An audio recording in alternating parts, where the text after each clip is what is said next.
Kern County. It's the easiest way to stay up to date on all things local while on the go. Read it on your smartphone or tablet. Download now by searching Bakersfield Californian in the Apple, Google, and Amazon app stores.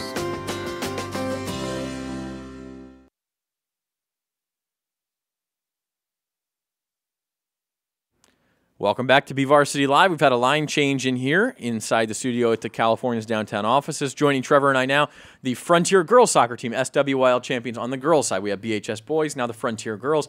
Coach Max Blumel's down there on the end. And let me see, we have Tristan Osborne, Kristen Amarikwa, and Jordan Lewis with us. Aced my test there. I wasn't sure I was going to remember all three of those names. But I got them all. Congratulations on the league title again, guys. 3 in a row, correct? Thank you. Three in a row, and I think 4 or 5 maybe. In the SWYL? Yeah, SWYL. This is our 4th league title. 4th league title in just, 8 years overall as a program. So obviously doing great things up there in Northwest Bakersfield, and congratulations on all that. Thank you. Having said that, you got Stockdale tonight, and league title is going to feel kind of bittersweet if you don't beat Stockdale tonight. So I know that's a big rivalry. Tristan, let's start with you. What has this season meant for you, and what's kind of coming forward tonight? This season has meant so much for me. Like last year, I went to Centennial. This is my first year coming over here to Frontier, and I just had a great experience with the girls, and it just means so much. And being league champs, it's just a great feeling. Okay, because you moved teams, let me ask you this: how is the culture different? Obviously, Coach Blumel's built something up here where you've won 3 league titles. Is it just a talent thing, an on-field thing, or is there something different in the attitude? The attitude, definitely. We have a great attitude. Most of us play club together, so I kind of knew the girls and how we all played together, so it was really nice just to come and be able just to do my thing and just, yeah. Absolutely, yeah. Okay, Kristen Amarikwa, and you've been with the team now a couple of years, and I think the last time I talked to you, you talked about that attitude. What have you guys built here at Frontier Soccer? I think just all together we have good chemistry as a team. This year maybe it didn't come as quickly as usual, but we always get to that point, and that's, I think, how we succeed. We always push each other, encourage each other, and like you said, that attitude is always there. And how about you, Jordan? I know you've been around the program for a while now as well. What makes Frontier Soccer special versus, say your club team or something where, I mean, what's the atmosphere like there that breeds this winning? I mean, we're all really close. We have, pasta feeds to get together, and we, know each other. Just out of soccer, off the field, and on the field, we're just really close. Max, we had Archie in here a minute ago, and we all know. I think I used the word fiery, and he kind of laughed and agreed with me. Sure. And you're not quite like that as much. You're more laid back. Yeah, I mean, we go to the same barber, but we have different philosophies for soccer. And I've known Archie for a long time. He's a great person in the soccer community here in Bakersfield. Mm-hmm. But we do have different coaching styles. He's a bit more serious than I am. We tend to bring a little levity to stressful situations that we're in. If we're going to be the best, there's a lot of pressure for that. So it's all right for us to tell a joke or to have a laugh and to get back to serious things. But to take a break from that is important, I think, as a team. Yeah, I think he teaches math and you take English, so your brains work differently. Yeah, and most of these guys are in my English class. So, I mean, Kristen was having problems scoring. So I had this big speech set up for the whole team, and we did a finishing drill. I said, keep it simple. And she brought in a quote from Thoreau with simplicity, and I started cracking up, but that shows, awesome. The levity that she can bring to a situation, but also she's a good critical thinker, so that's important. Now, wait a minute. Were you just doing that to look good, though? I mean, brownie points always Maybe help, a little bit. So. Yeah, it helps out her grade a little bit. Yeah. I think one thing I've noticed with you guys is resiliency, and there was a point defending Division II Valley champions, by the way, last year against Garces, where they may have been outplaying you guys for a stretch in that game last year, and you came back and beat them. There's been a couple times I've seen you give up the first goal, and you come back and beat the team. And that's something that it seems to me is sort of a benchmark of this team over the years, is that resiliency. Is that true? Is that something you've noticed coming in? Yeah, I've noticed our dedication. Anytime someone scores on us first, we're for sure, we all look at each other and we're just okay, it's fine. Let's all just stay calm and just come back, and I know that we could do it, so it's cool. I think girls soccer breeds more rivalries than boys soccer. Is that fair to say, Trevor? I think so. It just seems like there's more animosity between some of the teams, or at least on the field. Once the game's over, it's not. But you guys have rivals like in spades. It seems like. Yeah. Is that? You're only a sophomore, right, Kristen? No, I'm a junior. You're a junior now, but you know that. You know teams.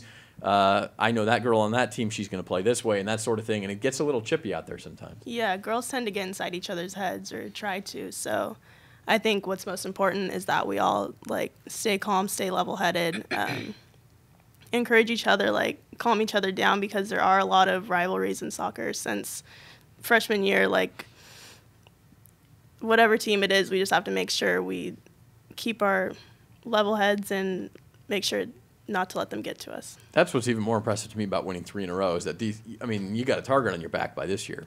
And they still, you still get the job done. When you think back over the 3 league championships, Jordan, do they stick out in different ways to you, or they kind of melt together like they're all almost the same stretch of play? Yeah, I mean, we lose girls every year, but we get girls to come in, step up, and play their game, and we all mold together in different ways. So it's different teams every year, and we play different styles, but in the end, we get it done. Coach, this is something I did with Archie, and I meant to do with you, and I forgot. Yeah. Introduce these girls for us and tell us a little bit about their games and who they are as people, too. Oh, that's a great question. We got Jordan Lewis right here, who is a stalwart defender. We had a lot of shutouts, over the last couple of years, and she's been the heart and soul of those shutouts. And now she's an upperclassman, and she's really bringing leadership to the table, which she hasn't done before. We've had great leaders on defense. She's been a follower, but now she's becoming a leader on her own, so it's fantastic. And she's got a great free kick. If we get an opportunity tonight to take a free kick, you'll see Jordan on the ball. We call this the ear-burning segment of the show, Nice. by the way, because you guys have to sit and listen to Yes. Coach talk about you. Kristen Amarikwa?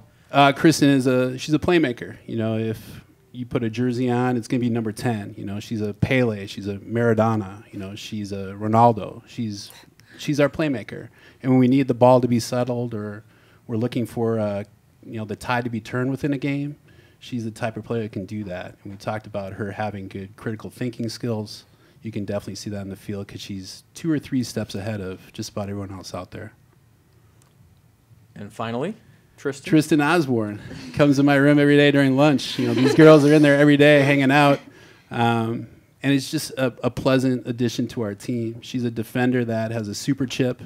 If we need to get the ball up the field quick, she'll find the person on the foot. I mean, that's a skill that I wouldn't trade for anything if I'm a defender. So she's great taking the ball away, but she's also important building the ball for us. All great girls. I can't say enough about these girls. Kristen, I'm going to put my neck on the line here because I should have asked this about 10 times before. Quincy is your brother? Yes. Is that correct? And okay, Quincy Amarikwa, for those who don't know, plays for Chicago Fire of MLS. Several years older than you. What was it like having a brother go through being a college star, going to MLS, all that sort of thing, and how has it shaped your game? Well, I mean, I was younger when, he started going through college and all that stuff, but it's just like a great source of inspiration and a good role model to look up to, because he's always been a hard worker and always encouraged me to practice those extra touches on the ball in the backyard, work with my dad, go play with my dad on the weekends, stuff like that he used to do, or things that he didn't do that he wishes he would have done. So it's nice to have that example ahead of me to help me through my own process. How often do you guys talk? Pretty often. We're still close. He doesn't come home very often. You got a big busy schedule, yeah. Yeah, but when you still in talk, touch. is it a lot of soccer, or do you kind of talk about other things? It's half and half. Always, some personal things, obviously, but ask how we're doing. But there is a lot of soccer talk in there. Yeah. It's kind of one of those soccer nerd conversations, I'm sure, Matt. Oh, those are the best conversations ever. That's why we love coming here. Yeah. Tristan, transferring your senior year, that's hard. Did you fight it? Did you not want to do it? I mean, or what was the situation there? Moving Yeah. to the Frontier? Oh, I wanted to do it. Seeing them win Valley was amazing. Of course, I wanted to get a ring because that would be amazing. So Nice. when I moved, once I had the opportunity to move over to my new house and go to Frontier, I jumped on it because, I don't know, I just love the girls. I just would like to play with them more before we all leave to college and stuff. Yeah. And Jordan, senior leader on this team, what's special to you about this team? Are you not a senior? No. No, they're all juniors. All these guys are juniors. We didn't bring any seniors today. They're all sick. I made it through 27 minutes without making a mistake. Yeah, well, My perfect game gone. That's all right. That's all right. Jordan. Anyway, so you get you get to all have them back. I said you were a senior too, didn't I? Yeah. Threw me That's off why. a little bit. Okay, so you're all coming back. So Yeah. then the expectations for next year go up even more, right? I mean, do you feel like you can be a dominant team next year? I mean, yeah, it just all depends on what girls come up and how they step up, and just our chemistry is always a big aspect to what's going to happen. Speaking of what's going to happen, and speaking yeah, of getting let's- that ring for Tristan, Yeah. it's harder this year because you're Division I now. It is, yeah. And you've won a couple of D2 titles in the past in really dominant fashion in one particular instance than last year. Obviously, you guys in Garces got to the championship and had that kind of clash. But where do you see your seed? How do you see yourself stacking up against the field? We've had a very productive season, and we've taken some knocks along the way. But overall, we're pretty confident that we can get the number 2 seed. That'd be behind Buchanan. They'd be behind Buchanan. Okay. We got to go to their tournament early on this season. We got to see them play. We didn't face up against them.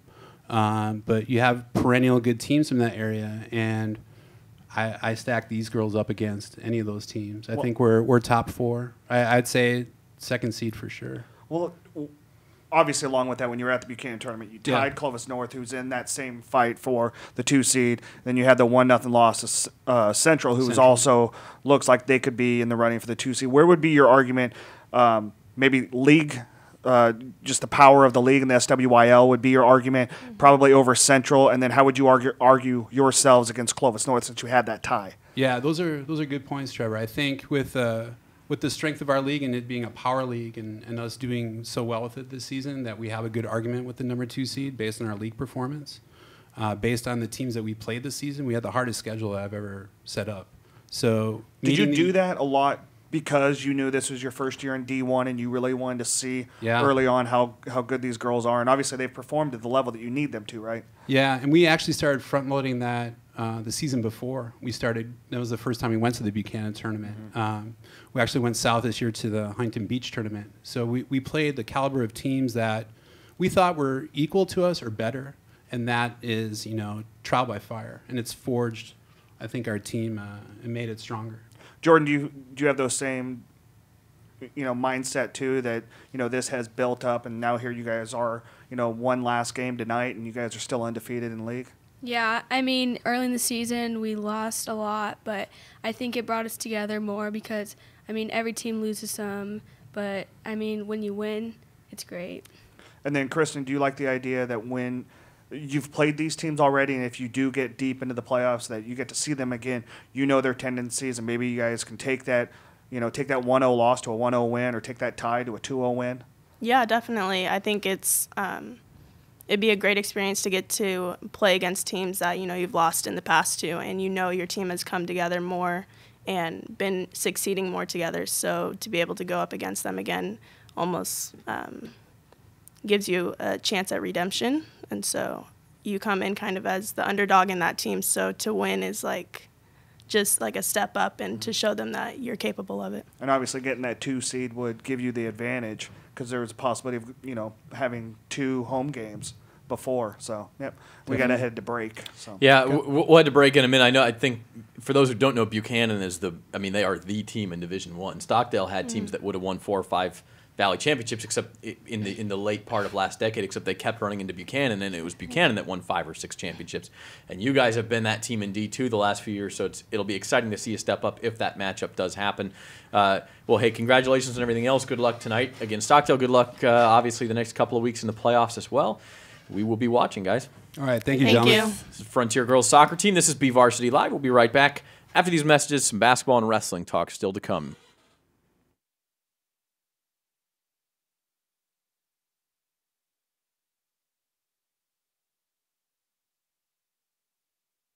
Welcome, everyone.